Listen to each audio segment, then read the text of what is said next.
महाराज जी, मैं इतना कार्य करती हूं नहीं। ये धर्म इकलौता मेरा नहीं है, ये सब हम सभी का है, और इसकी रक्षा केवल मैं करूं, ये उद्देश्य भी मेरे हिसाब से इस लायक शायद मुझे भगवान ने समझा भी नहीं है। परंतु सनातनियों के लिए, हिंदुओं के लिए और कोई देश भी नहीं है, यह सत्य हम सबको भी पता है। जब ऊंचे पदों पे बैठे लोग कह देते हैं हिंदू हिंसक हैं, ऊंचे पदों पे बैठ के लोग कह देते हैं कि हिंदू सनातनियों का नरसंहार कर दो, दो बात कहूंगी। जो मैंने देखा है पिछले 2 साल में,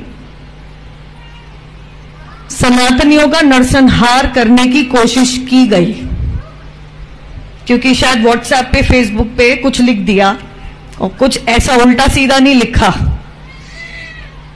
और अगर हिंदू हिंसक होता तो एक हिंदू सनातनी बेटी को इस सुरक्षा घेरे में अपने ही देश में अपनी आजादी गंवा के रहने की नौबत नहीं आती।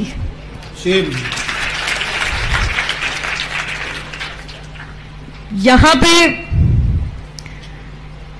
आप लोग भागवत कथा सुनने आते हैं, यहां इस माहौल में मैं और कुछ नहीं कहूंगी, परंतु इतना जरूर कहूंगी कि एकत्रित हो जाइए। महाराज जी बिल्कुल सही कह रहे हैं, किसी और घर की बेटी तो दूर की बात है, किसी और घर के किसी सदस्य को भी वो ना देखना पड़े जो मैंने देख लिया।